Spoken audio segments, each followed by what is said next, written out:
শৃঙ্খলা রক্ষা ও বাজার নিয়ন্ত্রণে ডিসিদের আরও ভূমিকা রাখার নির্দেশনা প্রধান উপদেষ্টার। জেলা প্রশাসক সম্মেলনের উদ্বোধন। শান্তি শৃঙ্খলা বজায় একটা মস্ত বড় ইস্যু হয়ে গেল। এটাতে আমরা কে কি পরিমাণ অগ্রসর হলাম, কি করণীয় আমাদের, এটা একটা 1 নম্বর বিবেচ্য বিষয় আমাদের ল অ্যান্ড অর্ডার। এটা যাতে আমরা বিফল না হই। হঠাৎ শুষ্ক মৌসুমেও তিস্তা নদীতে উজানের ঢল। 115 কিলোমিটার চড়ে 48 ঘন্টার অবস্থান কর্মসূচি ব্যাহতের শঙ্কা। হঠাৎ করে কালকে পানি, এর আগে কোনো পানি ছিল না। পানি আসাতে মনে করেন আমাদের গ্যারেজের সমস্যা হইতেছে, স্টেজের সমস্যা হইতেছে।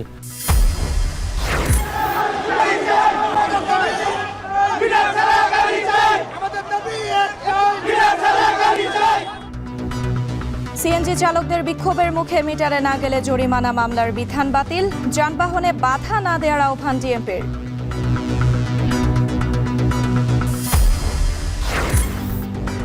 এবং বিনিয়োগকারীর টাকা নয় ছয়ের অভিযোগ ব্রোকারেজ হাউসের বিরুদ্ধে। আস্থা ফেরাতে নিয়ন্ত্রক সংস্থাকে কঠোর হওয়ার পরামর্শ।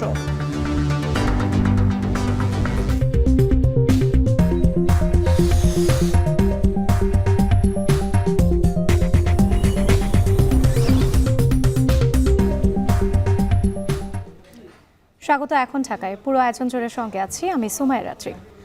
নাগরিক অধিকার নিশ্চিত করাই সরকারের প্রথম অগ্রাধিকার জানিয়ে প্রধান উপদেষ্টা ডক্টর মোহাম্মদ ইউনূস আইন শৃঙ্খলা রক্ষা ও বাজার দর নিয়ন্ত্রণে ডিসিদের আরও ভূমিকা রাখার নির্দেশনা দিয়েছেন। জন্মসনদের মতোই পাসপোর্ট পাওয়া নাগরিকদের অধিকার উল্লেখ করে প্রধান উপদেষ্টা এখন থেকে পাসপোর্ট পেতে পুলিশ ভেরিফিকেশন বাদ দেওয়ার ঘোষণা দেন। 3 দিনব্যাপী জেলা প্রশাসক সম্মেলনের উদ্বোধনী অনুষ্ঠানে প্রধান উপদেষ্টা বলেন, এখন কারো ধমকের কারণে কাজ করার প্রয়োজন নেই। এ সময় নিজ জেলাকে এগিয়ে নিতে প্রতিযোগিতার মনোভাব রাখার পরামর্শ দেন তিনি। ভিসিদের উদ্দেশ্যে উপদেষ্টা বলেন, বিনা কারণে কাউকে হয়রানি করা যাবে না। এবারের সম্মেলনে কার্য অধিবেশন হবে 30টি। এর মধ্যে ডিসি ও বিভাগীয় কমিশনাররা তাদের মোট 354টি প্রস্তাব দিয়েছেন। ল অ্যান্ড অর্ডার একটা শান্তি শৃঙ্খলা বজায় একটা মস্ত বড় ইস্যু হয়ে গেল। এটাতে আমরা কে কি পরিমাণ অগ্রসর হলাম, কি করণীয় আমাদের, এটা একটা 1 নম্বর বিবেচ্য বিষয় আমাদের ল অ্যান্ড অর্ডার। এটা যাতে আমরা বিফল না হই, কারণ এটাতেই আমাদের সমস্ত অর্জন। রক্তচক্ষুর কারণে, কারো ধমকের কারণে কোনো কাজ করার প্রয়োজন নাই, অন্তত এই সময়টুকুতে। আমি নিজের মতো করে যেটা আইন, যেটা করার দরকার, দেশের জন্য যেটা করার দরকার, সেটা আমি করব। আমাদের হাতে অনেকগুলো কাজ এবং খুব সহজ কাজ, কঠিন কাজ না। এবং আমি বলছি না 100% করতে হবে।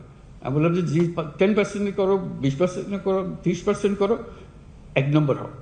সরকার মানেই মানুষকে হয়রানি করা, এটার থেকে উল্টে দেওয়া। সরকার ভিন্ন জিনিস, আপনার অধিকারগুলো আপনার দরজায় পৌঁছিয়ে দেওয়া আমাদের কাজ। এটাই যেন আমরা স্মরণ রাখি। হঠাৎ শুষ্ক মৌসুমে তিস্তা নদীতে উজানের ঢল। এদিকে তিস্তার ন্যায্য হিস্সা ও মহাপরিকল্পনা বাস্তবায়নের দাবিতে কাল থেকে 48 ঘন্টার অবস্থান কর্মসূচি করবে তিস্তা নদী রক্ষা আন্দোলন। পানি উন্নয়ন বোর্ডের কর্মকর্তারা এটাকে স্বাভাবিক বললেও স্থানীয়রা বলছেন, তিস্তা নদী রক্ষা আন্দোলনের কর্মসূচিতে বিঘ্ন ঘটাতে ভারতেই পানি ছেড়েছে। বিস্তারিত জানাতে লালমনিরহাট তিস্তা ব্যারেজ এলাকা থেকে যোগ দিচ্ছেন আমিরুল বাপ্পি, শুষ্ক মৌসুমের এই সময় কি কখনো এর আগে পানি বেড়েছে কিনা তিস্তায়, এবং একই সাথে জানতে চাই 2 দিনের অবস্থান কর্মসূচি ঘিরে সেখানকার প্রস্তুতি কেমন দেখছেন?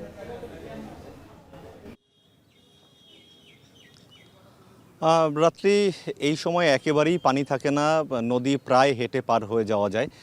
এরকমটি আমরা আগের বছরগুলোতে দেখেছি, কিন্তু স্থানীয়রা বলছেন যে গতকাল সকাল থেকেই হঠাৎ করে পানি বেড়ে গেছে এবং স্বাভাবিকের তুলনায় কিছুটা বেশি তারা দাবি করছেন স্থানীয়রা।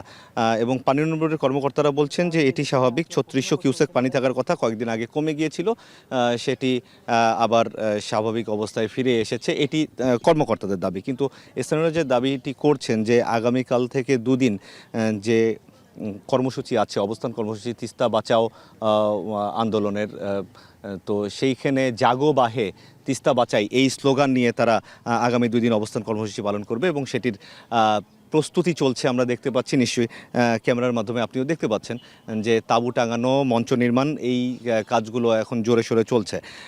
তো স্থানীয়দের দাবি যে এই যে কর্মসূচি, এই কর্মসূচিতে বাধা দিতেই বা বিঘ্ন ঘটাতেই আসলে এই পানি ছেড়েছে ভারত, এটি দাবি করছেন স্থানীয়রা। এবং স্থানীয় যারা জেলেরা আছেন বা চরে যারা কৃষিকাজের সাথে জড়িত, তারা আমাদেরকে জানিয়েছেন যে অন্যান্য বছরে এই সময়ে তারা এত পানি এবং এরকম পরিষ্কার পানি তারা আগে কখনো দেখেননি, বেশ কয়েক বছর হলো।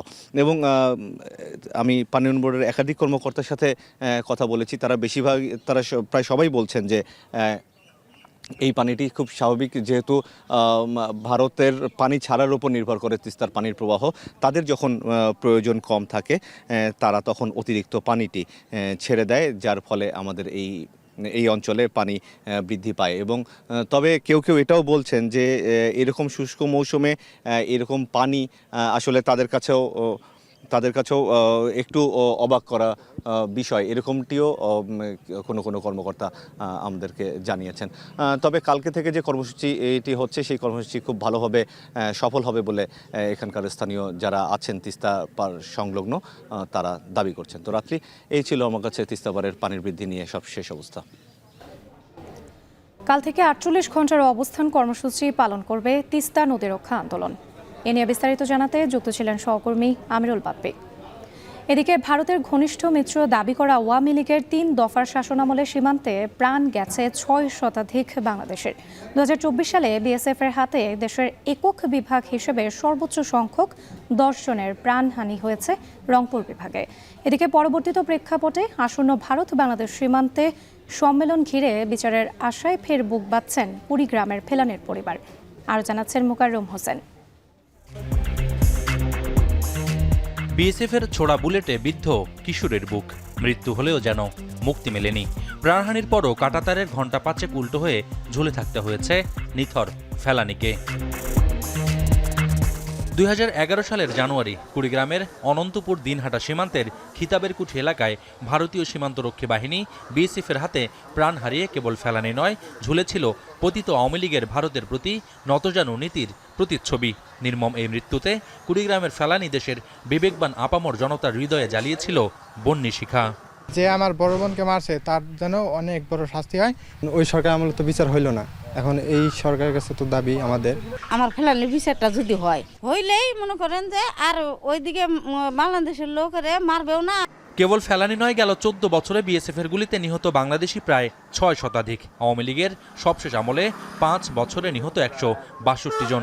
এই পরিসংখ্যানে কেবল 2024 সালে বিএসএফের হাতে সীমান্ত জুড়ে যে প্রাণহানি হয়েছে, সেখানে একক বিভাগ হিসেবে রংপুরের 3 জেলায় প্রাণহানি সর্বোচ্চ। বিভাগের 3 জেলা লালমনিরহাট, ঠাকুরগাঁও আর পঞ্চগড় সীমান্তে ভারতীয় বাহিনীর গুলিতে প্রাণ গেছে 10 জন বাংলাদেশি নাগরিকের। পট পরিবর্তনের পর পতিত সরকারের করা অসম চুক্তি ঘিরে বিএসএফের তৎপরতায় আতঙ্ক সীমান্তবর্তী গ্রামগুলোতে। ওইদিক দিয়ে যাতায়াত গরু বাছুর নিয়ে যাইতো, এখন আর ওসব গরু বাছুরও নিয়ে যায় না, মাছ দুনু শহর ওদিকে যায় না, খড়ি কুটা কোনো যায় না। আমার সাথে অত্যাচার করেন, গরু বাছুর আমার ঘাস খোয়াই, আমার তো আর কোনো বেলাক টালাক করি না। গাঞ্জা দেয়, ফেন্সিটেল, মদ, ট্যাবলেট, এই বাংলাদেশ নষ্ট করছে, ভারত নিজে বিএসএফ মাল দেয়ছে। ওরা তো ওই বন্দুক দেখাচ্ছে, গুলি ওঠা আছে, ওরা ওই 3 ঘন্টা বেড়া দিল শুক্রবারে। গেল কয়েক বছরের ঘটনা পর্যবেক্ষণে দেখা যায় ভারতের সঙ্গে রংপুর বিভাগের সবচেয়ে ঝুঁকিপূর্ণ সীমান্তবর্তী জেলা লালমনিরহাট। 2024 সালে কেবল এ জেলা থেকেই বিএসএফের গুলিতে মৃত্যুর কোলে ঢলে পড়েছেন 5 জন বাংলাদেশি। এছাড়া পঞ্চগড়ে 3 জন ও ঠাকুরগাঁওয়ে 2 জন বাংলাদেশি নাগরিক নিহত হয়েছে ভারতীয় সীমান্তরক্ষী বাহিনী বিএসএফের গুলিতে। 1 বছরে কেবল রংপুর বিভাগের 3 জেলাতেই প্রাণ গেছে 10 জনের। এছাড়া শেখ হাসিনার পতন ও পলায়নের পর লালমনিরহাটের পাটগ্রাম উপজেলার দহগ্রাম ইউনিয়নের শূন্যরেখায় আন্তর্জাতিক সীমান্ত আইন লঙ্ঘন করে কাঁটাতারের বেড়া দিয়েছে ভারতের সীমান্তরক্ষী বাহিনী বিএসএফ। আওয়ামী লীগের বিগত 3 দফার শাসনামলে 1.5 দশকে 6 শতাধিক বাংলাদেশি বিএসএফের গুলিতে প্রাণ হারিয়েছেন। আওয়ামী লীগ সরকার ভারতের কাছে সব মৃত্যুর কারণ জানতে চাওয়া তো দূরের কথা, আন্তর্জাতিক কোনো ফোরামেও এসব নিয়ে কোনো টু শব্দ উচ্চারণ করেনি। স্থানীয়রা বলছেন যে চোরাকার বেড়ে যদি সত্যি হয়, তাহলে এটি কেবল একটি দেশের নাগরিকের দ্বারা সংগঠিত হওয়া সম্ভব নয়। তাহলে কেবল বাংলাদেশ সীমান্তেই কেন মানুষ মরছে? একই সঙ্গে তারা এ প্রশ্ন করছেন যে চুরির শাস্তি কি শুধুই মৃত্যু? যদি সীমান্তে কারো গতিবিধিকে সন্দেহজনক মনে হয় তাকে বড়জোর গ্রেফতার করা যেতে পারে, কিন্তু সে মানুষটাকে ঠান্ডা মাথায় গুলি করা, এই কাজটা যে করে ভারত, এটা বেসিক্যালি বাংলাদেশের প্রতি তাদের যে নেতিবাচক মনস্তত্ব তার থেকেই তারা এটা করে থাকে। রংপুর বিভাগের সঙ্গে উত্তরের জেলা কুড়িগ্রামের সীমান্ত 278 কিলোমিটার দীর্ঘ। এদিকে 156 কিলোমিটার সীমান্ত এলাকার জেলা ঠাকুরগাঁওয়ে গেল বছর নিহত হয়েছেন 2 জন বাংলাদেশি। 3 জন নিহতের ঘটনা আছে পঞ্চগড়ে। সেখানে 2024-এর মে মাসেই হত্যা করা হয়েছে 2 জন বাংলাদেশি নাগরিককে। এদিকে বেসরকারি উন্নয়ন সংস্থা অধিকার এবং আইন ও সালিশ কেন্দ্রের হিসাব বলছে, বিএসএফের হাতে আওয়ামী লীগের প্রথম দফার শাসন আমলে 270, পরের দফা 146 আর সবশেষ আমলে সীমান্তে বাংলাদেশি নাগরিক নিহতের ঘটনা 162 জন। একই সংস্থার আরেক হিসেবে উঠে আসে 2011 থেকে 9 বছরে নিহত আহত সহ ভারতীয় সীমান্তে নিপীড়িত এদেশের নাগরিকের সংখ্যা 1486 জন, যার বেশিরভাগ ঘটনাই সংঘটিত হয়েছে দেশের উত্তর জনপদের সীমান্তবর্তী এলাকাগুলোয়। ভারত বিরোধী যে প্রচারণা বাংলাদেশে চলছে বা ক্যাম্পেইনগুলো চলছে, যেটা ইন্ডিয়াও অনেকবার কমপ্লেইন করছে, তো এইটার পেছনে আমার মনে হয় তাদের যে অগ্রাসী মনোভাব, সীমান্তে হত্যা, এই সমস্ত বিষয়গুলো বন্ধ করতে হবে। আন্তর্জাতিক নিয়ম অনুযায়ী সীমান্ত লাইনের 150 গজের মধ্যে কোনো অবকাঠামো বা কর্মকাণ্ড করতে হলে অপর পাশের সীমান্তরক্ষী বাহিনীকে জানানোর নিয়ম থাকলেও সম্প্রতি লালমনিরহাটের পাটগ্রামে একক সিদ্ধান্তে কাঁটাতারের বেড়া ও ঠাকুরগাঁওয়ের বালিয়াডাঙ্গি উপজেলার রত্নাই সীমান্তে পাহারা চৌকি বসিয়ে ভীতিকর পরিবেশ সৃষ্টি করেছে বিএসএফ।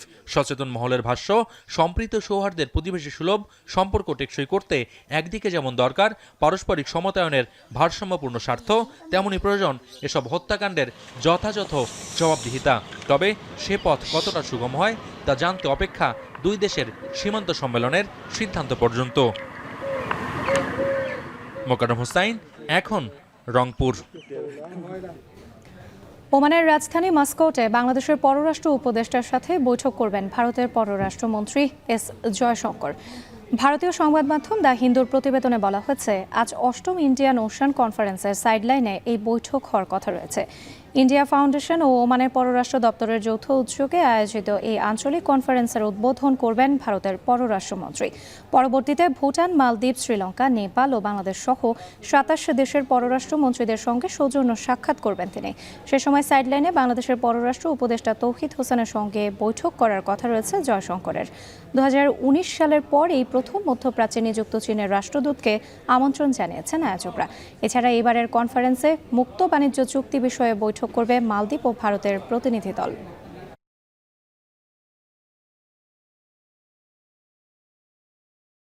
আরএফএল ওয়াটার পাম্পের অটো থার্মাল টেকনোলজি, যা বেশি হিটে নষ্ট হয় না, শতভাগ মসৃণ ব্রাশ ইম্পেলার নিশ্চিত করে অধিক পানির flow. RFL water pump on করলে পানির তুফান। তৈরি পোশাক রপ্তানিতে বাংলাদেশের সবচেয়ে বড় বাজার যুক্তরাষ্ট্র, যেখানে চীনের আধিপত্যও কম নয়। তবে সম্প্রতি চীনের পণ্যে ট্রাম্পের অতিরিক্ত শুল্ক আরোপের সিদ্ধান্তে নতুন সম্ভাবনা খুঁজছে বাংলাদেশ। তবে চীনে আগ্রহ হারানো বিনিয়োগকারীদের আকৃষ্ট করতে পারবে কিনা বাংলাদেশ, তাই বাড়তি সুবিধা দিয়ে হলেও চীনের বিনিয়োগকারীদের আকৃষ্ট করার কথা বলছেন ব্যবসায়ীরা। আর পোশাকের শুল্ক মুক্ত সুবিধা নেওয়ার জন্য এটিকে অন্যতম সুযোগ হিসেবে দেখছেন অর্থনীতিবিদরা। আর জানাচ্ছেন মুন্নাফ রশিদ। কয়েক বছর ধরে তৈরি পোশাক রপ্তানিতে বিশ্বে দ্বিতীয় অবস্থানে বাংলাদেশ, উপরে শুধু চীন। তবে বিশ্ববাজারে চীন ও বাংলাদেশের রপ্তানি পরিসংখ্যান যোজন যোজন ফারাক, যেখানে চীনের হিস্সা প্রায় 32%, বাংলাদেশের মাত্র 7%। শুধু কি তাই, তৈরি পোশাক রপ্তানিতে বাংলাদেশের সবচেয়ে বড় বাজার যুক্তরাষ্ট্র, সেখানেও এগিয়ে চীন। যুক্তরাষ্ট্রে বছরে $40 বিলিয়ন বেশি মূল্যের পণ্য রপ্তানি করে চীন। বাংলাদেশ সেখানে রপ্তানি করে মাত্র 8 থেকে $8.5 বিলিয়ন মার্কিন ডলারের পণ্য। সম্প্রতি যুক্তরাষ্ট্রের বাজারে চীনের সে আধিপত্যে ভাটা পড়তে শুরু করেছে। দেশটি থেকে পণ্য আমদানিতে 25% হারে শুল্ক আরোপে প্রেসিডেন্ট ডোনাল্ড ট্রাম্পের আদেশের পর পাল্টে যায় হিসাব নিকাশ। চীনের প্রতি যুক্তরাষ্ট্রের এমন সিদ্ধান্তে বাংলাদেশের কী লাভ? এমন প্রশ্ন যখন ব্যবসায়ী মহলে ঘুরপাক খাচ্ছে, তখন জিএসপি না পাওয়া দেশটিতে তৈরি পোশাক রপ্তানি গেল সেপ্টেম্বর থেকে বাড়ছে। অন্যদিকে চীনে কমতে শুরু করেছে বৈদেশিক বিনিয়োগ। তৈরি পোশাক উৎপাদনে তাই ভিয়েতনামের চেয়েও এখন ক্রেতাদের কাছে আকর্ষণীয় বাংলাদেশ। যদিও যুক্তরাষ্ট্রের বাজারে চীনের তুলনায় বাংলাদেশের অবস্থান তলানিতে। আমরা যদি এটা ইমিডিয়েটলি পেতে চাই, তাহলে আমাদের যে এক্সিস্টিং ক্যাপাসিটি আছে এটা আনইউটিলাইজ আছে, সেই ক্যাপাসিটিটা আমরা ইমিডিয়েটলি ইউজ করতে পারি। তো এইটা তো আমাদের জন্য বড় চ্যালেঞ্জ। এই চ্যালেঞ্জটা আমরা যদি ওভারকাম করতে পারি তাহলে আমরা ইমিডিয়েটলি এই সুযোগটা নিতে পারবো। এই সুযোগটা আমরা কতখানি কাজে লাগাতে পারবো সেটা ডিপেন্ড করবে আমরা কতখানি আমাদের প্রোডাক্টিভ ক্যাপাসিটি ব্যবহার করতে পারবো। এটা যে শুধুমাত্র তৈরি পোশাকের ক্ষেত্রে হবে তা না, অন্যান্য পণ্যের ক্ষেত্রেও হবে। সেই ক্ষেত্রে আমাদের জন্য সবচেয়ে বড় বাধা হচ্ছে যে অন্যান্য যে পণ্যগুলো যেগুলো আছে, স্পেসিফিক্যালি ইলেকট্রনিক্স কিংবা এই ধরনের এই চেনে যা যা আছে, সেখানে আসলে আমাদের প্রোডাকশন ক্যাপাসিটি খুবই কম। বাংলাদেশ বরাবরই ক্রেতাদের কাছে গুরুত্ব পায় পোশাকের কম দাম আর কম উৎপাদন খরচ বিবেচনায়, যেখানে তৈরি পোশাক ব্যতীত অন্য পণ্যের রপ্তানি একেবারেই নগণ্য। যুক্তরাষ্ট্র ও চীনের বাণিজ্য যুদ্ধের এ সুযোগে সে সমস্যার কি সমাধান মিলবে? তাই বাড়তি সুবিধা দিয়ে বাংলাদেশের চীনের বিনিয়োগকারীদের আকৃষ্ট করার আহ্বান ব্যবসায়ীদের। তাদেরকে ইনভাইট করা যে আমাদের দেশে আসেন, আপনি ফ্যাক্টরি রিলোকেট করেন, আমরা জয়েন্টলি এটা করি। এতে করে একটা উইন উইন সিচুয়েশন তৈরি হবে। কিন্তু সবার আগে তারা জানতে চাবে infrastructure, what is the electricity cost, গ্যাসের অ্যাভেলেবিলিটি আছে কিনা। কারণ মূলত রিলোকেট হবে কিন্তু ব্যাকওয়ার্ড লিঙ্কেজ। আমরা তো এখনও বেসিকের মধ্যে আছি, দ্য ভ্যালু এডেড যে প্রোডাক্টগুলো করে সেগুলো আমরা করতে পারবো, কারণ ওদের যে টেকনিক্যাল নো হাউ আছে সেটা আমরা পেতে পারি। কিন্তু সেটা করতে গেলে আমাদের আসলে বেশ কিছু নিজস্ব ঘর গোছানোর ব্যাপার আছে, আমাদের স্টেবিলিটির ব্যাপার আছে, আমাদের ম্যাক্রো ইকোনমিক স্টেবিলিটির ব্যাপার আছে, লেবার মার্কেটের ফ্লেক্সিবিলিটির ব্যাপারগুলো আছে। এই সব কিছু মিলিয়ে আপনার এই মুহূর্তে আমাদের এই জন্য সুযোগটা তৈরি হলো, এই সুযোগটা আমরা কাজে লাগাতে পারবো কিনা এটা ডিপেন্ড করবে আমরা আগামী 6 মাস 1 বছরে কি করছি। যুক্তরাষ্ট্রের বাজারে শুল্কমুক্ত সুবিধা না থাকা বাংলাদেশের বড় প্রতিবন্ধকতা উল্লেখ করে অর্থনীতিবিদরা বলছেন, তুলা আমদানির অফার দিয়ে পোশাকে শুল্কমুক্ত সুবিধা নেওয়া যেতে পারে। এছাড়া ট্রাম্পের এমন সিদ্ধান্তে বিশ্বজুড়ে অর্থনৈতিক মন্দার শঙ্কা তাদের। ট্রাম্পের যে ট্রেড পলিসি, এটা কিন্তু বিশ্ব বাজারে বড় রকমের অনিশ্চয়তা কিন্তু তৈরি করছে। মার্কিন যুক্তরাষ্ট্রের বাজারে আমাদের আরও যদি রপ্তানি বাড়াতে চাই, আমাদের কিন্তু আমাদের যে তৈরি পোশাক খাতেও কিন্তু ইনভেস্টমেন্ট বাড়াতে হবে। মার্কিন যুক্তরাষ্ট্রকে আমরা এরকম একটা অফার দিতে পারি যে আমরা তাদের থেকে অতিরিক্ত তুলা আমদানি করব, সেই তুলা দিয়ে যদি কোনো পণ্য তৈরি করে আমরা যদি মার্কিন যুক্তরাষ্ট্রের বাজারে রপ্তানি করতে চাই, সেখানে মার্কিন যুক্তরাষ্ট্র আমাদেরকে শুল্ক মওকুফ করবে কিনা। এটা কিন্তু আসলে WTOর সঙ্গে কম্প্যাটিবল না। কিন্তু আমাদের এটা মনে রাখতে হবে যে প্রেসিডেন্ট ট্রাম্প অনেক কিছুই করছেন যেগুলো আসলে WTOর সঙ্গে কম্প্যাটিবল না। কোন পরিবেশের মাধ্যমে আমরা রপ্তানি করছি, সেই জায়গাগুলোতে বাংলাদেশে কিন্তু বড় মাত্রার মান উন্নয়ন করতে হবে। ইউএস ডিপার্টমেন্ট অফ কমার্সের আওতাধীন ওটেক্সার সর্বশেষ তথ্য বলছে 2024 সালে জানুয়ারি থেকে নভেম্বর সময়ে চীন যুক্তরাষ্ট্রে $1,522 কোটি পোশাক রপ্তানি করেছে। বাংলাদেশের পরিমাণ ছিল $676 কোটি। মুন্নাফ রশিদ, এখন, ঢাকা। গণমাধ্যমে ফ্যাসিবাদী বয়ান ফিরে দেখা 1 থেকে 36 জুলাই শীর্ষক আলোচনা সভায় কথা বলছেন প্রধান উপদেষ্টার প্রেস সচিব শফিকুল আলম। আমরা সরাসরি যুক্ত হচ্ছি সেখানে। জয়নাল আবেদিন শিশির, সাদিক কাইয়ুম, শাহিন, আমাদের নেতা শহীদ ভাই, প্লাবন তারিক এবং আমাদের আব্বাসউদ্দিন নয়ন, ও কি চলে গেল নাকি? আচ্ছা, নয়ন, ধন্যবাদ।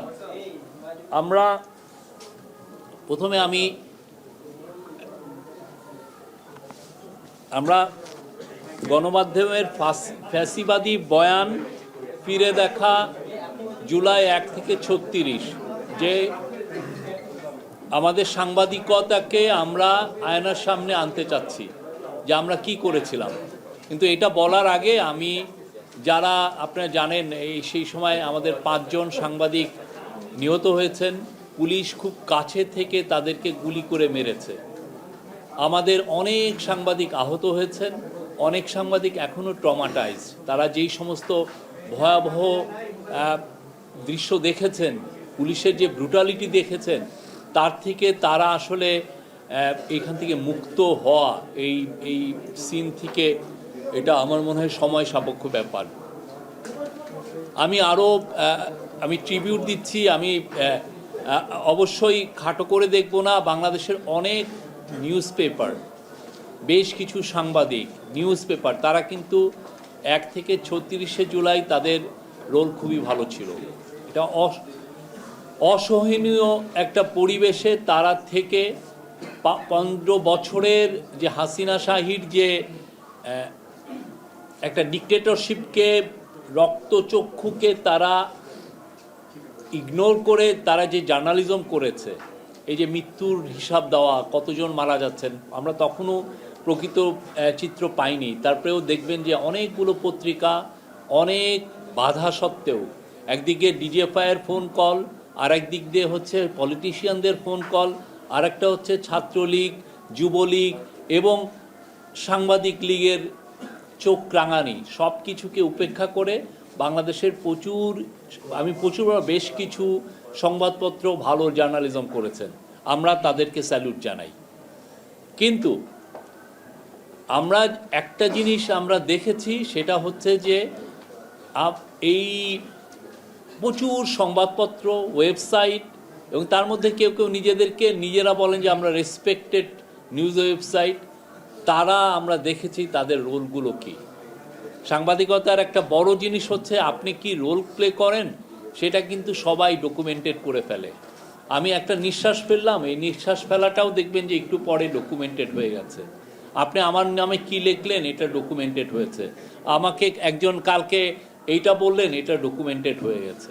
তো জার্নালিজমের একটা বড় সমস্যা হচ্ছে আপনি দালালি করবেন আর মানুষ ডকুমেন্টেড করবে না, এটা ভাইবেন না। আপনার প্রত্যেকটা দালালি খুব ভালোভাবে ডকুমেন্টেড হয়ে গেছে।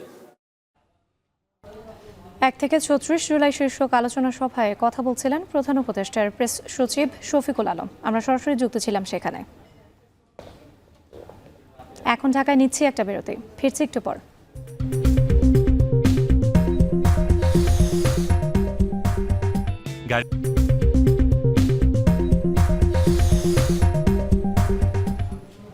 বিরতির পর ফিরে এলাম, দেখছেন এখন ঢাকা। চট্টগ্রামের সাবেক সংসদ সদস্য ABM ফজলে করিম চৌধুরীকে কারাগারে পাঠানোর নির্দেশ দিয়েছে আন্তর্জাতিক অপরাধ ট্রাইব্যুনাল। সেখানে আছেন সহকর্মী মশিউর অনেক, যুক্ত হচ্ছে তার সঙ্গে। অনেক, ABM ফজলে করিমের বিরুদ্ধে বন্দর নগরীতে জুলাই আন্দোলন দমনে কি কি অভিযোগ আনা হয়েছে?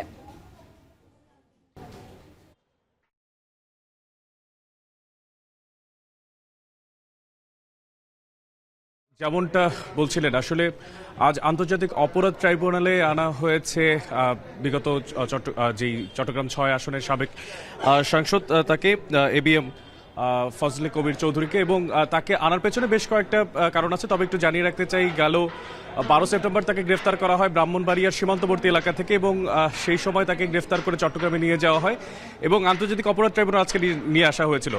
যদি একটু বলে রাখতে চাই যে আন্তর্জাতিক অপরাধ ট্রাইব্যুনালে নিয়ে আসার জন্য বেশ কয়েকটি কারণের প্রয়োজন, যার মধ্যে একটি হচ্ছে হত্যা জুলাই আগস্টের সময়, এবং গণহত্যায় তার সাথে যুক্ত থাকার কিন্তু একটা বড় বিষয় ছিল। তো সেই জায়গা থেকে আমরা জানতে চেয়েছিলাম যে আসলে আন্তর্জাতিক অপরাধ ট্রাইব্যুনালে আজকে কেন তাকে নিয়ে আসা হয়েছে। সেখানে উত্তরে প্রসিকিউটররা বলেছেন যে বিশেষ করে চট্টগ্রামে জুলাই আগস্টের সময় যে গণহত্যার শুরু, তাতে যে প্রথম যিনি সেখানে শহীদ হয়েছিলেন ওয়াসিম আকরাম, তিনি কিন্তু তার কারণে কিন্তু তাকে আজকে এখানে নিয়ে আসা হয়েছে। বিশেষ করে তার যে হত্যা, সেই হত্যা মামলায় তাকে আসামি করা হয়েছে, এবং রাউজানে তিনি কিন্তু বেশ সেই জায়গায় কিন্তু তিনি খুব পরিচিত ছিলেন, এবং বিশেষ করে সেই জায়গায় সংগঠিত যেসব অপরাধগুলো, সেই সমস্ত অপরাধগুলোর সঙ্গেও কিন্তু তার জড়িত থাকার কথা কিন্তু এখানে বলা হয়েছে। একটু সঙ্গত কারণে জানিয়ে রাখতে চাই, আজকে তাকে গ্রেফতার দেখিয়ে জেল হাজতে পাঠানোর নির্দেশ দেওয়া হয়েছে। পাশাপাশি আগামী 8 এপ্রিলের মধ্যে সেই তদন্ত প্রতিবেদন জমা দেওয়ার কথাও কিন্তু বলা হয়েছে আন্তর্জাতিক অপরাধ ট্রাইব্যুনাল থেকে। রাত্রি, এই ছিল আমার কাছে আন্তর্জাতিক অপরাধ ট্রাইব্যুনাল থেকে সবশেষ। চট্টগ্রামের সাবেক সংসদ সদস্য ABM ফজলে করিম চৌধুরীকে কারাগারে পাঠানোর নির্দেশ দিয়েছেন আন্তর্জাতিক অপরাধ ট্রাইব্যুনাল। সেখান থেকে যুক্ত ছিলেন সহকর্মী মশিউর অনেক। সিএনজি অটোরিকশা চালকদের অবরোধ ও বিক্ষোভের মুখে জরিমানা ও মামলার বিধান সংক্রান্ত নির্দেশনা বাতিল করেছে BRTA। জনভোগান্তি এড়াতে এই সিদ্ধান্ত নেওয়া হয়েছে, পরে যান চলাচল স্বাভাবিক হয়। এর আগে সকাল থেকে রাজধানীর যাত্রাবাড়ির শনির আকড়া, রামপুরা, মিরপুর সহ বিভিন্ন সড়ক অবরোধ করে বিক্ষোভ করেন সিএনজি চালকরা। সড়কে দেখা দেয় তীব্র যানজট, দুর্ভোগে পড়েন অফিসগামী সাধারণ মানুষ। এরপর জনভোগান্তি এড়াতে 4 স্টক 3 হুইলার যান সম্পর্কিত BRTA কর্তৃক ইস্যু করা নির্দেশনা বাতিল করা হয়। ডিএমপির পক্ষ থেকেও যান চলাচল স্বাভাবিক রাখতে অনুরোধ জানানো হয়।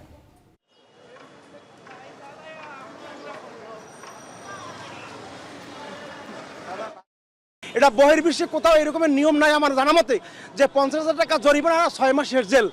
এই দাবিটা যেন না থাকে বা যেন গাড়ির যেন মিটার যেন না থাকে, এই দাবিতে আমরা আমাদের আজকের এই আন্দোলন। আমাদের পক্ষে তো 6 মাসের জেল খাটাও সম্ভব না, 50,000 টাকা জরিমানাও দেওয়া সম্ভব না। তো ভাই আমাদের মিটারটা ভাই বাতিল করা হোক, এটাই আমরা চাই ভাই। এখন ঢাকায় নিচ্ছি আরও একটি বিরতি, ফিরছি একটু পর।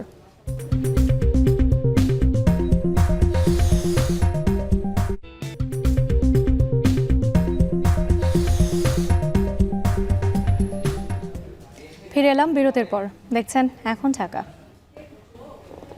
অনুমতি না নিয়েই গ্রাহকের পোর্টফোলিও থেকে শেয়ার কেনাবেচা ও ঋণ নেওয়ার অভিযোগ উঠেছে বিনিময় সিকিউরিটিজের বিরুদ্ধে। দফায় দফায় শেয়ারের দাম কমতে থাকলে টাকা ফেরত চান গ্রাহক। এতে আবারও না জানিয়ে শেয়ার বিক্রি করে প্রতিষ্ঠানটির শাখা পরিচালক। এতে একাধিক আইন লঙ্ঘনে কঠিন শাস্তির কথা জানায় Bangladesh Securities and Exchange commission.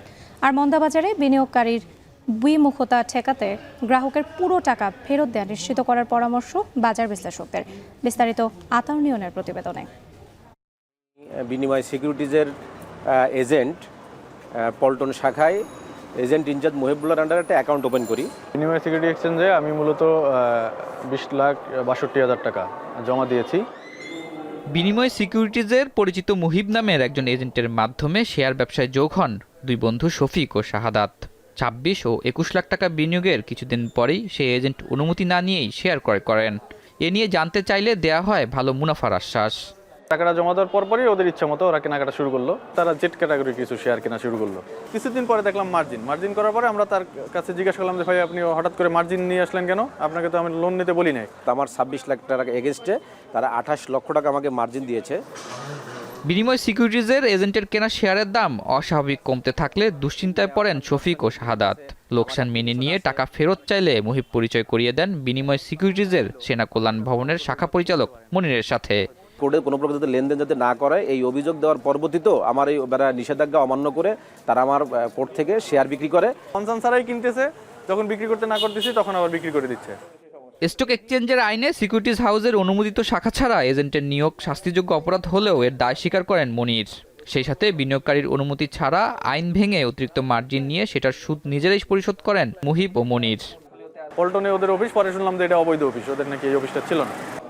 তবে নভেম্বরের মধ্যে বিনিয়োগকারী দুজনকে টাকা ফেরত দিতে ব্যর্থ হয় তারা। এ সময় না জানিয়ে কিছু শেয়ার বিক্রি করলে তা বন্ধে চিঠি দেয় শফিক। পরে সময়ক্ষেপণ করলে বিনিময় সিকিউরিটিজের প্রধান কার্যালয়ের সাথে যোগাযোগ করে শফিক ও শাহাদাত।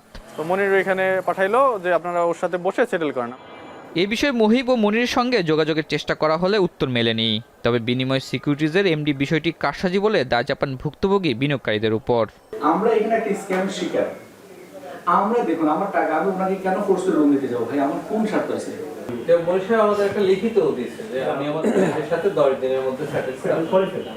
মার্জিন নেওয়ার সঙ্গে তাদের সঙ্গে এগ্রিমেন্ট আছে, আমার অ্যাপ্লিকেশন আছে, কিন্তু বেসিক্যালি তারা কোনো কিছু দেখাতে পারেনি। আমি যদি জানুয়ারি পর্যন্ত রাখি তাহলে আমার ফুল টাকা দিবে, আর যদি জানুয়ারি পর্যন্ত না রাখি নগদ নিয়ে নেই নভেম্বরের 3 তারিখের মধ্যে তাহলে 16 লাখ টাকা দিবে। পরে বিএসইসি ও ডিএসসির দ্বারস্থ হয় শফিক ও শাহাদাত। এখানে সময় বাড়িয়ে গড়িমসি করতে দেখা যায়। একসময় বাধ্য হয়ে শেয়ার বিক্রি করেন শফিক। তবে টাকা দিতে প্রত্যয়নপত্রের জন্য বাধ্য করে বিনিময় সিকিউরিটিজ। এই বিষয়টা সমাধানের আশ্বাস দিয়ে থাকলো এখনো পর্যন্ত আশাবাঞ্জক কোনো সমস্যার সমাধান আমাকে তারা করে নাই। আসলে এইভাবে করেই তো মানুষ আত্মহত্যা করতেছে, ফকির বানাই দিচ্ছে। এই যে মার্জিনের মানে আপনি মার্জিন চাচ্ছেন, আপনার জোর করে মার্জিন দিয়ে। এখন কেন এটা একটা ধরেন যে বিষয়। আইন ভেঙে এজেন্ট নিয়োগ, মার্জিন ঋণ নেওয়া ও নিয়ম বহির্ভূত শেয়ার লেনদেনে কঠিন শাস্তির বিধান রয়েছে বলে জানায় বিএসইসি। ইন্টারমিডিয়েট আচরণের কারণে ক্ষতিগ্রস্ত হয়ে থাকে এবং সেইটা ইন্টারমিডিয়েট আচরণের কারণে হয়েছে এটা প্রমাণিত হয়, সেক্ষেত্রে তাদের বিরুদ্ধে ব্যবস্থা নেওয়া হবে এবং ক্লায়েন্ট যাতে তার ফান্ড ফেরত পায় সেই ব্যাপারে উদ্যোগ গ্রহণ করা হবে। অপরদিকে পুঁজিবাজার ভালো রাখতে শুধু শাস্তি বা জরিমানা নয়, বিনিয়োগকারীদের অর্থ ফেরত পাওয়া নিশ্চিত করতে হবে বলে জানান এই বিশেষজ্ঞ। এই ধরনের কেস যদি ইনভেস্টিগেট করে প্রাথমিকভাবে প্রমাণিত হয় যে এখানে সত্যিকার অর্থে গ্রাহক এখানে প্রতারিত হয়েছে, বাজারে আস্থা বৃদ্ধির স্বার্থে আমি ব্যক্তিগতভাবে মনে করি গ্রাহকের টাকা ফেরত দানের ব্যবস্থাটা রাখতে হবে, তারপর ফাইনের ব্যবস্থাটা থাকবেই। দেশের পুঁজিবাজারে মাঝে মধ্যেই বিনিয়োগকারীকে এভাবে অর্থ হারাতে হয়, যা আস্থা সংকটের মধ্যে বিনিয়োগকারীকে এই মন্দা বাজারে বিমুখ করে। গত কয়েক বছরে পুঁজিবাজারে ব্রোকারেজ ও সম্পদ ব্যবস্থাপকের অর্থ আত্মসাতের কারণে শত শত কোটি টাকা হারিয়েছে বিনিয়োগকারী, যার পুরোটা এখনও ফেরত দেওয়া হয়নি, আর যে কারণে বর্তমানে বাজারে আস্থার বড় ঘাটতি রয়েছে। তাই বিনিয়োগ সুরক্ষায় নিয়ন্ত্রক সংস্থা যে প্রতিজ্ঞা করেছে তা বিনিময় সিকিউরিটির ক্ষেত্রে কতটা রক্ষা করে সেটাই এখন দেখার বিষয়। আর বিনিয়োগকারী যদি পুরোটা অর্থ ফেরত না পায় তবে শেয়ার বাজারের সুরক্ষা নিয়ে প্রশ্ন থেকেই যাচ্ছে। আতাউর নিয়ন, এখন, ঢাকা।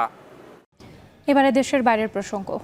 ভারতের নয়াদিল্লি রেল স্টেশনে কুম্ভ মেলা ফেরত যাত্রীদের ভিড় ও ধাক্কাধাক্কিতে মৃতের সংখ্যা বেড়ে দাঁড়িয়েছে 18 জনে। হাসপাতালে চিকিৎসাধীন আরও 15 জন। এনডিটিভি জানায়, শনিবার রাতের এই দুর্ঘটনায় নিহতের মধ্যে 11 জন নারী ও 4 জন শিশু রয়েছে। অব্যবস্থাপনার জেরে এই দুর্ঘটনা ঘটে থাকতে পারে এমন অভিযোগ অস্বীকার করেছে উত্তর রেল কর্তৃপক্ষ। নিহতের পরিবারের প্রতি সমবেদনা জানিয়ে ঘটনার সুষ্ঠু তদন্তের নির্দেশ প্রধানমন্ত্রী নরেন্দ্র মোদীর। সতীর্থ কর্মকারের প্রতিবেদন। ভারতের রাজধানী নয়াদিল্লির লোকনায়ক হাসপাতালের বাইরের দৃশ্য এটি। পুলিশ আর সাংবাদিকদের জটলা ঠেলে আহত স্ত্রীকে নিয়ে এগিয়ে আসছেন হতভম্ব এক ব্যক্তি। কিছুক্ষণ আগে নিজের মাকে হারিয়েছেন তিনি। हाँ, उसी में वो दब गए। आराम से उनसे उनका मौत हो गया। किसकी मौत हो गई है? मेरी मम्मी थे। পুণ্যার্থীদের ভিড়ে শনিবার সন্ধ্যা থেকেই নয়াদিল্লি স্টেশন ছিল কানায় কানায় পূর্ণ। প্ল্যাটফর্ম নম্বর 14 ও 15-তে বিশেষ দুটি ট্রেনের জন্য অপেক্ষা করছিলেন তারা। নয়াদিল্লি স্টেশন কর্তৃপক্ষ জানায়, ট্রেন আসতে দেরি করায় স্থানীয় সময় রাত 8টার দিকে যাত্রীদের মধ্যে উদ্বেগ সৃষ্টি হয়। শুরু হয় ধাক্কাধাক্কিও। ট্রেন বাতিল হয়ে গিয়েছে এমন গুজব ছড়িয়ে পড়ায় ভিড়ের মধ্যে দমবন্ধকর পরিস্থিতি তৈরি হয়েছিল বলেও অভিযোগ কোনো কোনো যাত্রীর। তবে ব্যবস্থাপনায় কোনো ত্রুটি ছিল এমন দাবি মানতে নারাজ উত্তর রেল কর্তৃপক্ষ। 2 ट्रेन का डिले होना और कुछ एक्स्ट्रा क्राउड और पैसेंजर का फुटबॉल, उसके कारण ऐसी सिचुएशन हुई कि थोड़ी सी गैदरिंग ज़्यादा हो गई इन कम स्पेस में, तो उसमें कुछ लोग इंजर हुए। 15 लोग तो आधिकारिक तौर पर मृत पाए गए हैं, उनको मृत स्थिति में ही लाया गया है। उनके परिवारों को सूचना भी पहुंचा दी गई है। तकरीबन उतने ही इंजर्ड लोग यहाँ पे मौजूद हैं। এর আগে নয়াদিল্লি এলএনজেপি হাসপাতালের প্রধান চিকিৎসক আনুষ্ঠানিকভাবে জানান, 3 শিশু ও 10 নারীসহ মোট 15 জন ঘটনাস্থলেই মারা গেছেন। বাকি 3 জনের মৃত্যুর খবর নিশ্চিত করেছে লেডি হার্ডিং হাসপাতাল। এই দুর্ঘটনার পরপরই এক্স বার্তায় শোক প্রকাশ করেছেন ভারতের প্রধানমন্ত্রী নরেন্দ্র মোদী। কেন্দ্র সরকার নিহতদের পরিবারের পাশে থাকবে বলে অঙ্গীকার করেন তিনি। শোক জানিয়েছেন রেলমন্ত্রী অশ্বিনী বৈষ্ণব। দিয়েছেন উচ্চ পর্যায়ের তদন্তের নির্দেশ।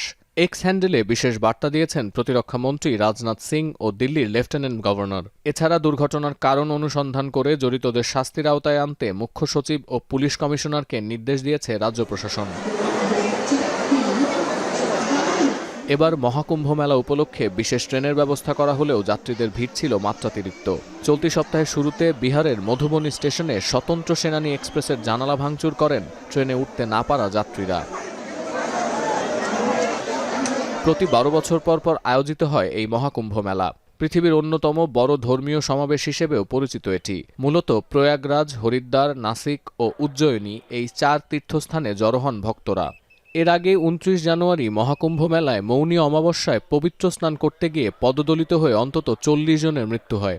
অব্যবস্থাপনা আর অগ্নিকাণ্ডে ভক্তদের তাঁবু পুড়ে যাওয়ার ঘটনায় আলোচিত এবারের মহাকুম্ভ মেলা শেষ হবে আগামী 26 ফেব্রুয়ারি। সতীর্থ কর্মকার, এখন, বিশ্ব। টঙ্গী তুরাগ তীরে চলছে 58তম বিশ্ব ইজতেমার দ্বিতীয় পর্বের সাতপন্থীদের আখেরি মোনাজাত। আমরা সরাসরি যুক্ত হচ্ছি সেখানে।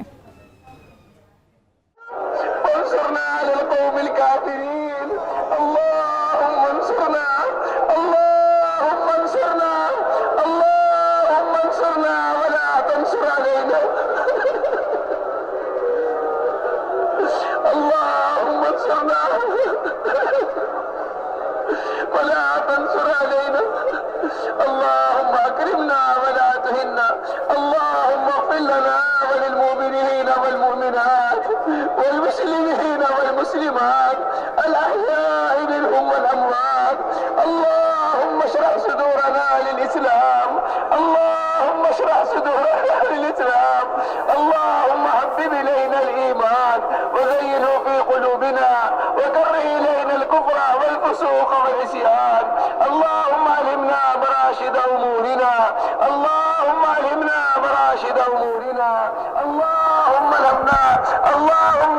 اللهم لا سهل إلا ما جعلته سهلا وأنت تجعل الحزن سهلا إذا شئت يا حي يا قيوم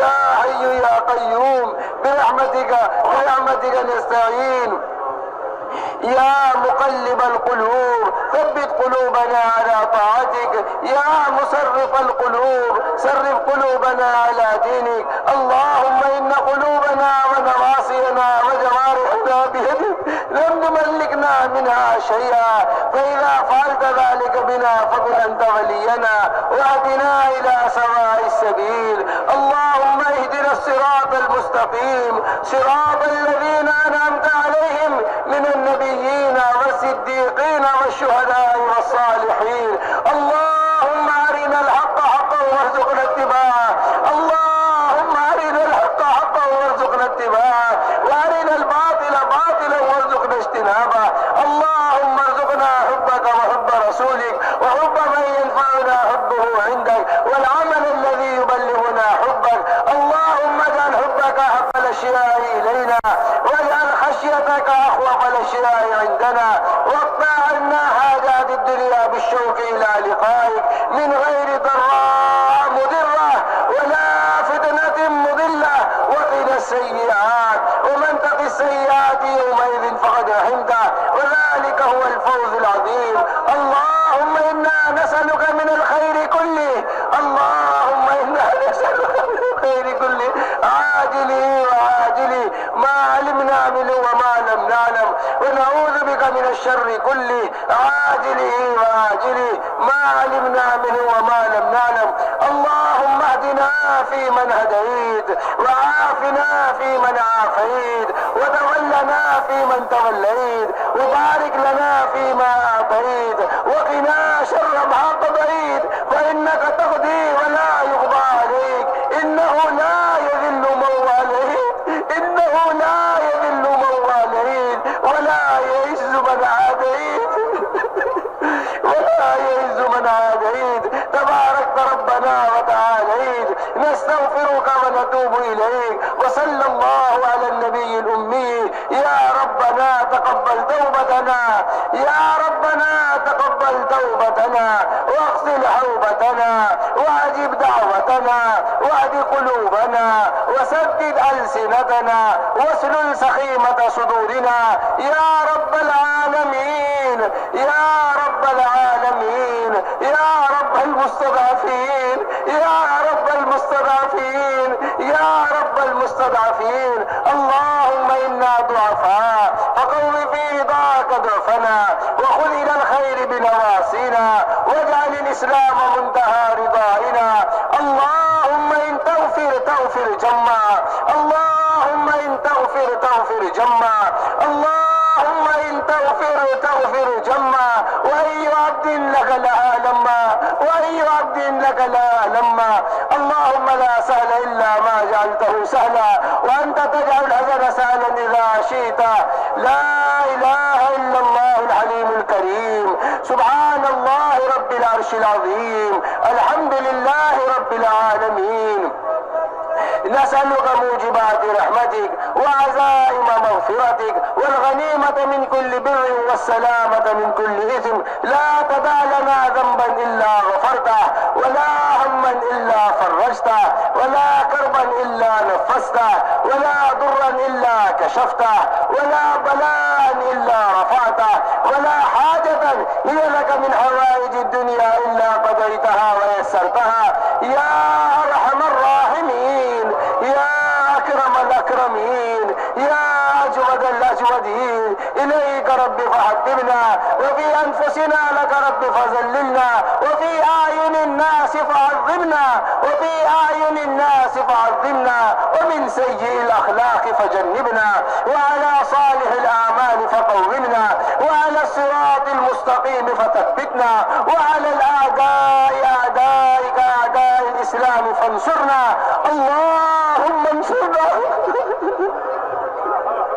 اللهم انصرنا ولا تنصر علينا اللهم انصرنا ولا تنصر علينا اللهم اكرمنا ولا تهنا اللهم آثرنا ولا تؤثر علينا اللهم الطف بنا في تيسير كل عسير فإن تيسير كل عسير عليك يسير الله اللهم إنا نسألك الجنة وما قرب إليها من قول أو عمل ونعوذ بك من جهنم وما قرب إليها من قول أو عمل ربنا هب لنا من أزواجنا وذرياتنا قرة أعين واجعلنا للمتقين إماما ربنا آتنا في الدنيا حسنة ربنا آتنا في الدنيا حسنة وفي الآخرة حسنة وقنا عذاب النار. اے اللہ ہمارے حال پر رحم فرما دے, اے اللہ ہمارے حال پر رحم فرما دے, اے اللہ ہمارے حال پر رحم فرما دے, اے اللہ ہم اپنے نفس پر ظلم کرنے والے ہیں, اے اللہ ہم اپنے نفس پر زیادتی کرنے والے ہیں, اے اللہ ہم گناہوں کے اندر ڈوبے ہوئے ہیں, اے اللہ ہم گناہوں کے اندر ڈوبے ہوئے ہیں, معصیت کے جال میں الجھے ہوئے ہیں, اے اللہ ہم گناہوں کے عادی بن چکے ہیں, گناہوں کی نفرت ہمارے دلوں کے اندر پیدا فرما دے, اے اللہ گناہوں کی نفرت ہمارے دلوں کے اندر پیدا فرما دے, اے اللہ ہم اپنی صفائی پیش نہیں کرتے, اے اللہ ہم اپنے گناہوں کا اقرار کرتے ہیں, اے اللہ ہم اپنے گناہوں کا اقرار کرتے ہیں, اے اللہ ہم اپنی صفائی پیش نہیں کرتے, اے اللہ ہم اپنے گناہوں کا اقرار کرتے ہیں. فلا تزکوا انفسکم هو اعلم بمن اتقى, اے اللہ تو جانتا ہے ہمارے دلوں کا حال, اے اللہ آپ دل کے بھیدوں سے خوب واقف ہے, اے اللہ ہمارے تمام گناہوں کو معاف فرما دے, اے اللہ ہمارے کبائر کو معاف فرما دے, اے اللہ ہمارے صغائر کو معاف فرما دے, اے اللہ گناہوں کی نفرت ہمارے دلوں کے اندر پیدا فرما دے, اے اللہ گناہوں کی نفرت ہمارے دلوں کے اندر پیدا فرما دے, اے اللہ معصیت سے اجتناب ہمارے اندر پیدا فرما دے, گناہوں سے بچنے کے ہمارے لیے آسان فرما دے, اے اللہ تو ہم سے راضی ہو جا, اے اللہ تو ہم سے راضی ہو جا, ہمیں اپنے سے راضی فرما لے, اے اللہ ہمیں اپنے غیر کے حوالے نہ فرما, اے اللہ ہمیں اپنے غیر کے حوالے نہ فرما, اے اللہ اپنے غیر کا تاثر ہمارے دلوں سے نکال کر اے اللہ اپنی ذات کی عظمت ہمارے دلوں میں پیدا فرما دے, اے اللہ اپنی ذات کی محبت ہمارے دلوں میں پیدا فرما دے, اے اللہ اپنی ذات کے ساتھ ذاتی تعلق ہم کو نصیب فرما دے, اے اللہ مؤمنین کاملین میں ہم کو شامل فرما دے, اے اللہ عباد صالحین میں ہم کو داخل فرما دے, اے اللہ اپنے وعدوں کا یقین ہمارے دلوں میں پیدا فرما کر اے اللہ اپنے عوامر پر ہمیں ثابت قدم فرما دے, اے اللہ اپنے وعدوں کا خوف ہمارے دلوں میں پیدا فرما کر اے اللہ فواحش و محرمات سے ہماری حفاظت فرما دے, اے اللہ منکرات کی نفرت ہمارے اندر پیدا فرما دے, اے اللہ رذائل اور گندگیوں سے ہماری حفاظت فرما دے, اے اللہ اپنے دین پر چلنا ہمارے لیے آسان فرما دے, اے اللہ دین کی صحیح سمجھ ہم کو عطا فرما دے, اے اللہ دنیا کی محبت ہمارے دلوں سے نکال کر اے اللہ دنیا کی محبت ہمارے دلوں سے نکال کر اے اللہ دین کی محبت ہمارے دلوں کے اندر پیدا فرما دے, اے اللہ ایک ایک سنت پر عمل کرنے والا بنا دے, اے اللہ ایک ایک سنت پر عمل کرنے والا بنا دے, اے اللہ ہم سنتوں کو مٹا رہے ہیں, اے اللہ ہمارے اس جرم عظیم کو معاف فرما دے, اے اللہ لباس کی سنت مسلمانوں میں زندہ فرما دے, اے اللہ چہرے کی سنت مسلمانوں میں زندہ فرما دے, اے اللہ سنت عادات سے اور اے اللہ سنت عبادات سے اے اللہ ہماری زندگیوں کو مزین فرما دے, اے اللہ ہماری زندگیوں کو مزین فرما دے, اے اللہ غیروں کے طریقوں کی نفرت ہمارے دلوں میں پیدا فرما دے, اے اللہ غیروں کے لباس کی نفرت ہمارے دلوں میں پیدا فرما دے, ایک ایک سنت کو لے کر سارے عالم میں چلنے کی پھرنے کی توفیق نصیب فرما دے, اے اللہ سارے عالم میں چلنے کی پھرنے کی توفیق نصیب فرما دے, اے اللہ مسلمانوں کی حفاظت فرما لے, اے اللہ مسلمانوں کی حفاظت فرما لے, اے اللہ امت محمدیہ ہے, اے اللہ جو تیری نبی کی راتوں کے رونے سے وجود میں آئی ہے, اے اللہ تیرے نبی نے اس امت کے واسطے پتھر کھائے ہیں, اے اللہ تیرے نبی نے اس امت کے واسطے تو خون بہایا ہے, اے اللہ تیرے نبی نے اس امت کے واسطے راتوں روٹ کے دعائیں کی ہے, اے اللہ اس امت کو کاٹا جا رہا ہے, اے اللہ اس امت کو مارا جا رہا ہے, اے اللہ طرح طرح کے ملکوں میں حالات پیدا ہو رہے ہیں, اے اللہ تو خوب حال سے واقف ہے, اے اللہ رحم فرما دے, اے اللہ مسلمانوں کی حفاظت فرما لے, ان کے بچوں کی حفاظت فرما لے, ان کی عورتوں کی حفاظت فرما لے, عورتوں کی عزت کی حفاظت فرما لے, بچوں کی معصومیت کی لاج رکھ کر میرے مالک رحم فرما, اے اللہ ایسے ظالم مسلط ہیں جو اولادوں کو نہیں دیکھتے ہیں, جو ان معصوم किए जा रहे हैं, ए अल्लाह शहर के शहर तबाह किए जा रहे हैं, ए अल्लाह मुल्क के मुल्क तबाह हो